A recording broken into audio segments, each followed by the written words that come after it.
Welcome to the Pleasantville Garden Club TV show. My name is Carol Durst-Wertheim, and at the Pleasantville Garden Club we had a marvelous presentation last week of the Italian harvest, and the cooking demonstration was led by a remarkable woman, Julia della Croce, who is our guest this morning. Welcome, Julia. Thank you. Thank you for having me. Julia is one of those remarkable women who is at heart artistic, a communicator, very much committed to certain political beliefs and to home cooking. And she is very successful. She's written more than 14 cookbooks. Yes, and at last count. At last count. She's taught at many different schools all over the United States. Yes. She blogs actively at this time, and I welcome you, Julia, for an interesting conversation. Thank you. Thanks so much. It was so much fun doing that class. Why did you select making tomato sauce, that exploded tomato, for the garden club yes, that was week? fun, wasn't it? Well, this is October, and it's the end of the harvest, and you asked me to do for the garden club a class about the end of the harvest, and so I was going to do it about the end of the harvest. And at the end of the harvest, we have a lot of cherry tomatoes, often other kinds of tomatoes, and you've got to do something with them. You have, if you're like me and you have a lot of tomato plants, you have more than you can eat in a salad, or so you make things with them, and that's what I was doing. I made a sauce of exploding tomatoes that takes 20 minutes. Okay, but that's not where you started in your cooking writing. No. Years ago, you actually began with a political career. Is that what I understand? Yes. Well, actually, I started out as an art student. That's who I am. I have that kind of temperament. But I went to college in the late 60s, early 70s, and we all know what was happening in the 60s. Sure. And I was very committed to reform and social change, and I felt that it was really important for me to spend my life doing that kind of work, reform work and advocacy work. And so I wound up going to graduate school for political science instead of going on from college to art school, which is something that I thought I would do. And right from even before I got my master's degree, this doesn't happen often these days, unfortunately, but in those days, I was lucky. I was hired by a newly elected New York State Assemblyman, Robert J. Connor, to be his Albany legislative aide, which meant that it meant a lot of things. I did everything. I was the writer. I wrote some of his speeches. I did his research. I wrote to people who he signed it, I wrote it, I answered the mail. I mean, it was so much fun. So you were... Even then, I was very opinionated. But you were communicating right from the beginning. I mean, that Yes. sounds like a lot of writing. My own experience, I started also as an art student, and I thought I would be silenced, that I wouldn't be able to use words to communicate if I was in the arts. And it sounds like you made a similar switch at about the same point, in your early 20s. I did. Well, you know, I never thought that I was a communicator because I have always been extremely shy, and it never occurred to me that that's something I could do. But I remember when I started working in Albany, and I was thrown into this very high-level job right out of graduate school, and I had to talk to groups. I had to give talks to huge groups of people, colleges. I used to have to talk to constituents. I mean, all of a sudden, I was thrown into this environment, and I had to do something. And so I learned painfully how to do that.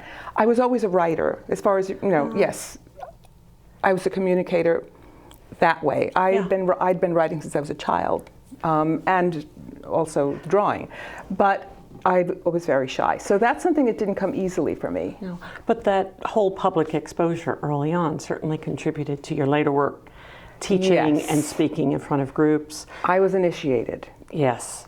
Trial by fire. By fire. So from Connor's office, you wound up in Scotland.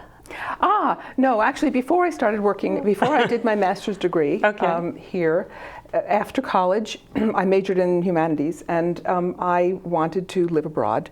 And so I got a scholarship from the IIE to study in any British university I wanted to study in. And I decided to study at the University of Edinburgh. I wanted to be in Scotland rather than England, and it's a fabulous school. And so I went there for some graduate courses in philosophy.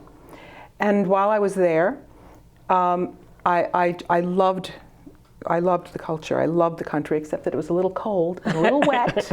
But, so I decided to get a job after my courses were over, and I applied to the social work department, city social work department. Here I was, an American, applying for a job at the Edinburgh Corporation social work department, and the unemployment levels in Britain in those days were, unbelievable. So my chances were very slim, but I was hopeful. But I got hired. Who and knew? I got a visa for 3 years to stay and do that. And that was something I loved doing. But I thought I was frustrated because I thought, well, I'm just putting Band-Aids on things. Yeah. I was working with kids. I was working with families.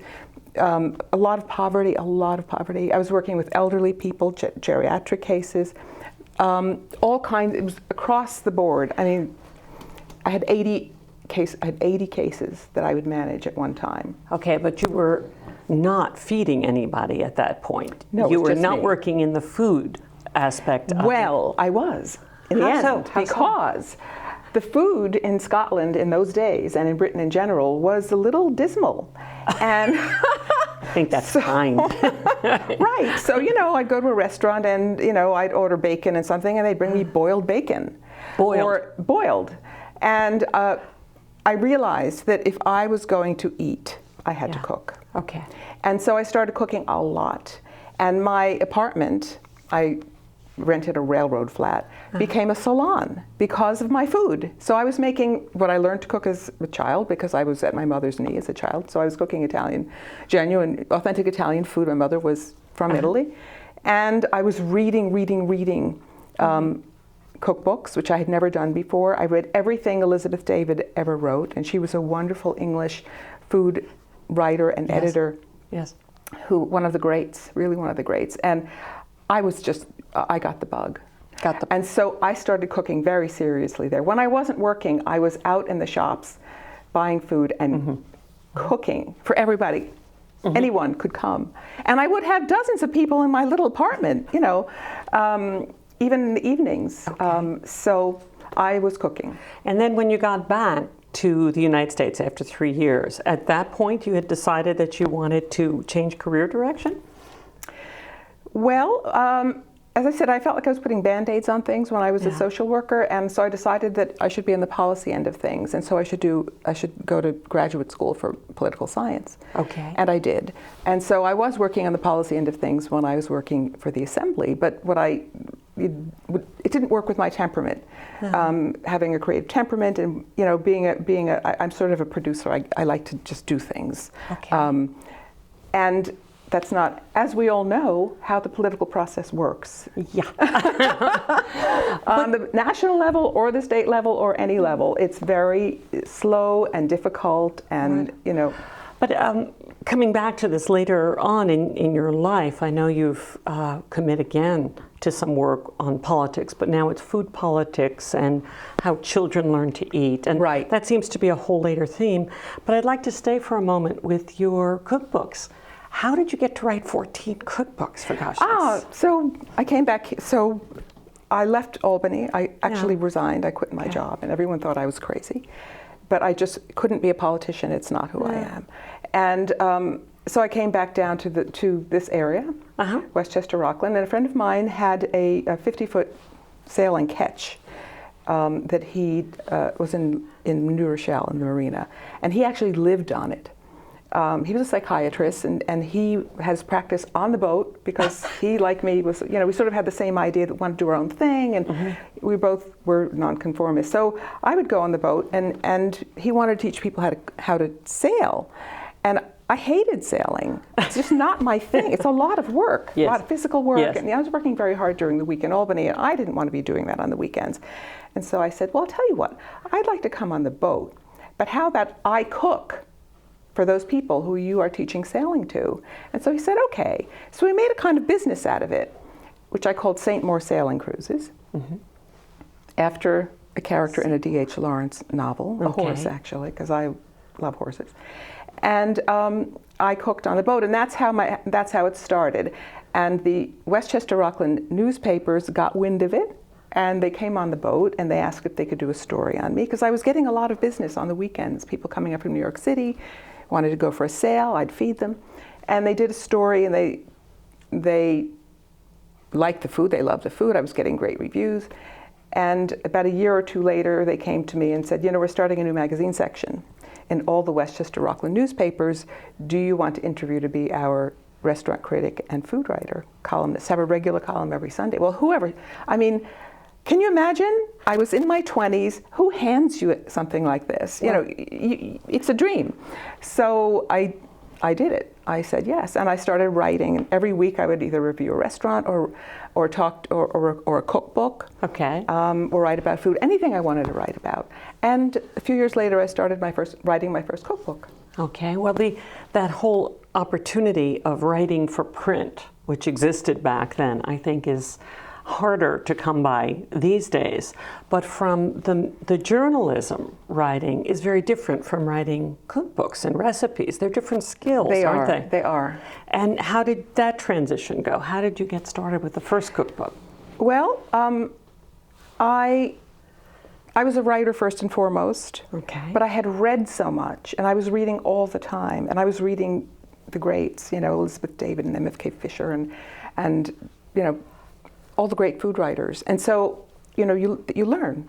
With the food writers of the 60s, of the 70s, your books began to hit publication in the 80s, in the late 80s. Right.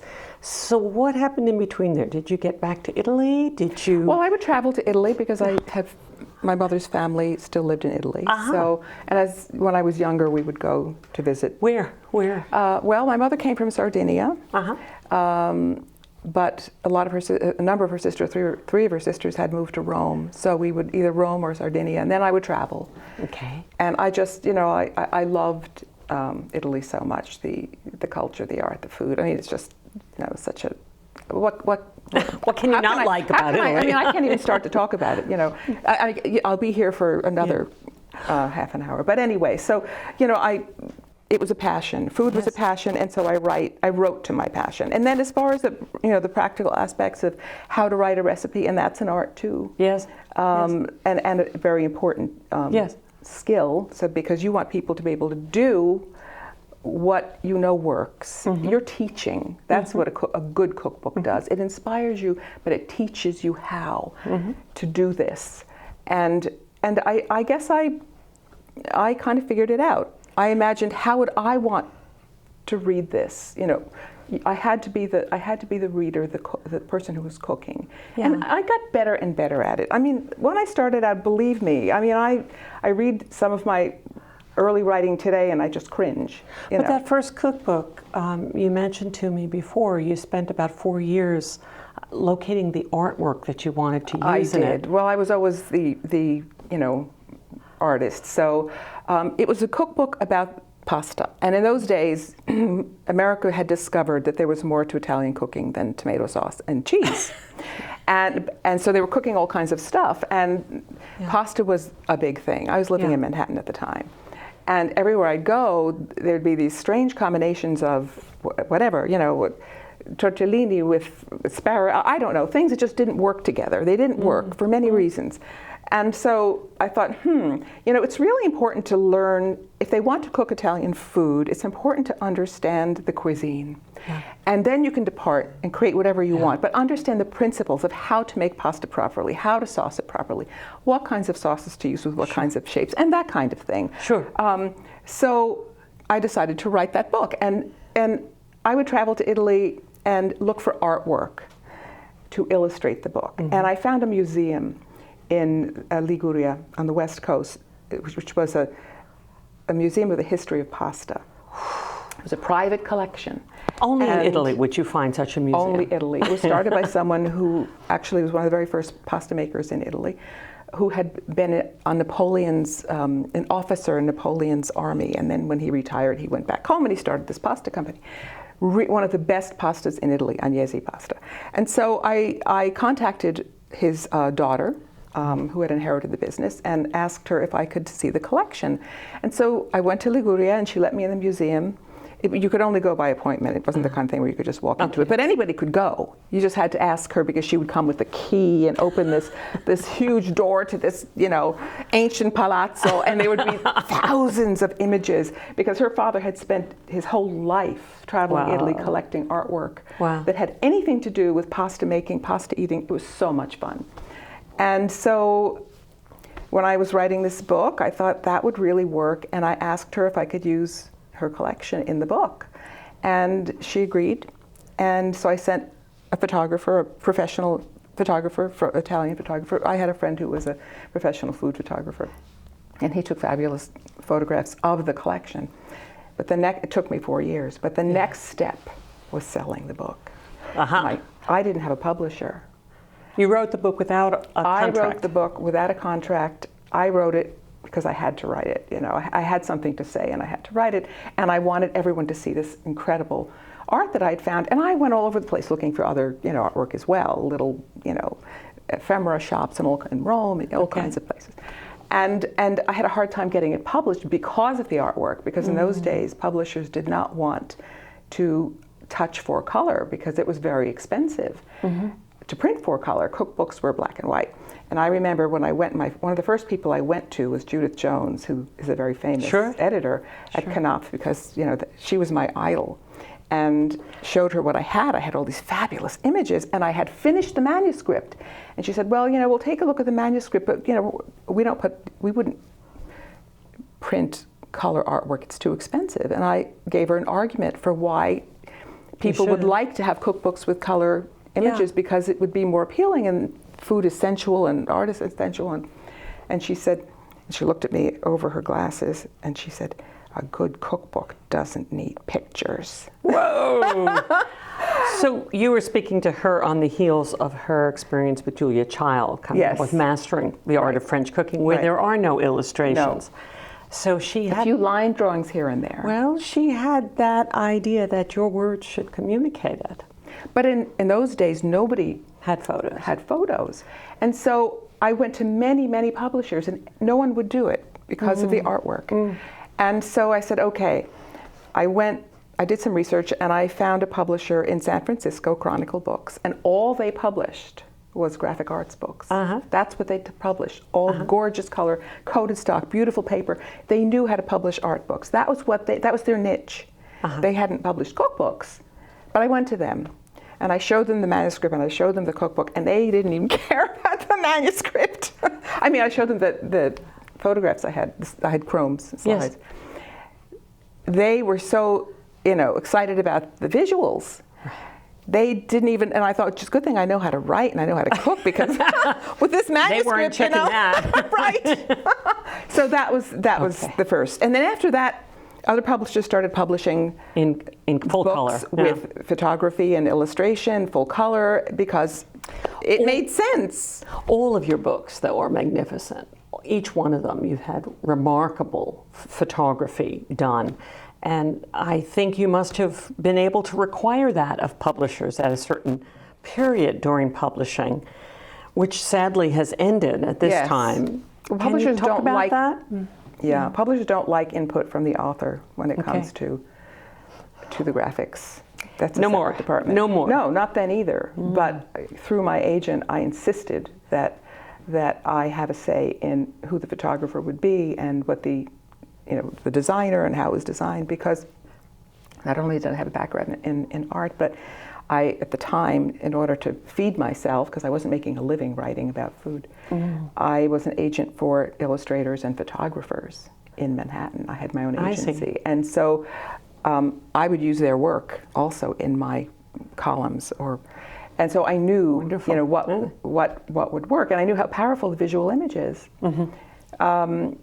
And so I knew what I was doing as far as that went. So my publishers understood that I knew what I was, Yes. my sensibilities. Yes. And they agreed. It's kind of interesting that you have this sideline of being an artist's agent. Oh yes, by the way, art is a theme through all of your career, as is the political involvement Right. and the political concerns about a number of issues. Right. I've always been taken, as long as I've known you, with the fact that you've had such dramatic success and a public life as a food writer and as a remarkable teacher. That there are so many women working in the food industry, and most of them are not known or not well known. And you've done a very good job as both a visual artist, as a food writer, and also as a publicist. And I think now you're in transition again. There seems to be a shift in publishing. That, you know, they're not going for print books quite so much. Right. And you've moved this whole array of your skills and your interests and your passions to a new dimension. Do you want to tell us about that? Well, you know, time came, as we all know, in around 2000, the early 2000s, when the publishing industry was dying. People were not buying books.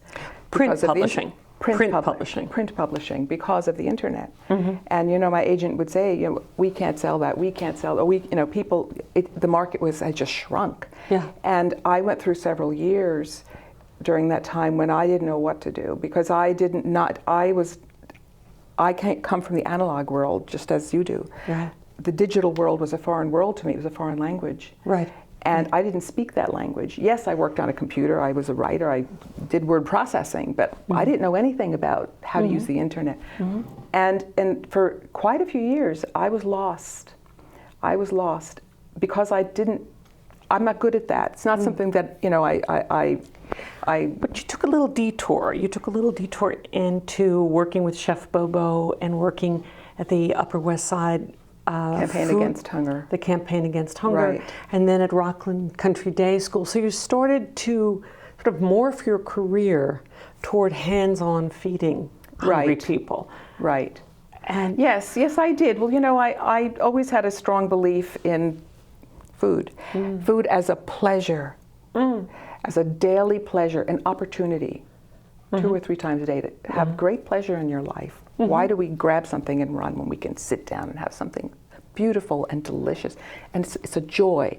Why should we not do that? This is what I love about this. I got this from my Italian background. This is what the Italians and the French do so well. That pleasure of the day. But that's a real political commitment to sharing food and what you do with food.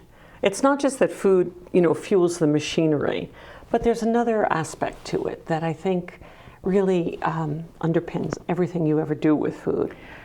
Well, it's all very organic. For you, yes. Yeah, and I believe that it needs to be in order for our planet to survive. And that's also why I'm very political.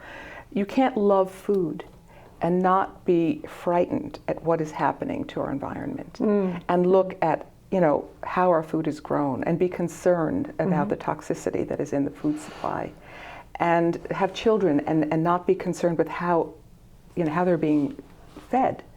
And so that, you know, I just naturally went out during those years when I was lost in terms of being able to navigate, you know, the digital world. Yes, I was still writing here and there, but I started a healthy school food program in a school that my children had gone to for a few years when they were younger, and the food had been dismal. And the new headmaster came to me and said, you know, the food here is awful, as you know, can you do something? And I'd always wanted to when my children went to that school, but I didn't have the time then, so I thought, well, okay, I'll do this. And so for 2 years, and you know, because I called you to consult with initially, it was a formidable task to feed 200 children a day. You know, I had never cooked in quantity like that. You are a professional chef. You understand how to do that. Right. You're trained in that, and you have experience in that. My food world was the family. It was home cooking. And I was terrified. How do I cook for 200 people every single day, breakfast and lunch? Not to mention little children. Snacks. It started And from those 3-year-olds. moody little kids. Right, Yes. all the way Yes. up to 12th grade, and all the faculty and so on. And so I called you. But you were the one saddled with all the different food agendas that all those different people came to the room with. You know. Well, in the end, as you know, it was a very successful program in terms of the food that we created. I hired my sous chef had come from Chef Bobo's school, Calhoun School, where they fed 750 children a day. award-winning, fabulous food. I mean, she knew, she was very experienced in that she knew what she was doing. I created fabulous menus. Everything was either natural or no GMO, no genetically modified ingredients. Everything was fresh. It was fabulous from the point of view of the actual food, but there were parents and faculty who were very not ready to go there. They were not ready. Because the kids were used to eating junk food. Yeah. I mean, that's the bottom line. And they would go home and they'd eat chicken nuggets and pizza for dinner. And they'd come home, for lunch they wanted bagels and pizza and such and French fries. And I wasn't going to do that. That's not why I was hired. I wasn't hired, to cook with a box cutter, to open up, instant food and warm it up. So in the end, it fell apart. Well, I contend that experience is going to fuel some future writing that you're going to put up on your website or you're going to blog about, because I think the last several years your writing has picked up pace in the digital world. Oh, absolutely. Now I'm immersed. Now I've learned it. But it was like a new education. Okay. Can you tell us a little bit about what you blog about and where you blog? We have about 2 minutes left. Okay, so I have a website, which is my name, basically, www.juliadellacroce.com. And if you go on the website, you see a button for my blog. And basically what I learned about blogging, I resisted it at first, but I realized that blogging is basically a way of talking to someone over the garden fence. It's a nice way to place it. It's a different and I will call it a literary genre. It is that. It's a totally different way of writing. It's a journal. You're talking to people very casually, but officially online and to the entire universe. It's frightening in a way. That's quite it's daunting. But I got used to it and I learned it and I love doing it. And so I talk to people that way. And I write about food and what I'm doing, and I also write for Zester Daily, which is an online magazine about the culture of food and drink. Okay. And I'm waiting to see when it will be translated into as many languages as your cookbooks. But we do have to wrap now, and I do want to thank you so much for sharing your view and your home cooking with the Garden Club. It was remarkable. You're so welcome. Thank you. Thank you for the opportunity. And thank you all for watching, and hope you'll check out the website and Zester Daily, where Julia's voice can be heard loud and clear into the 21st century. Thank you. You're welcome.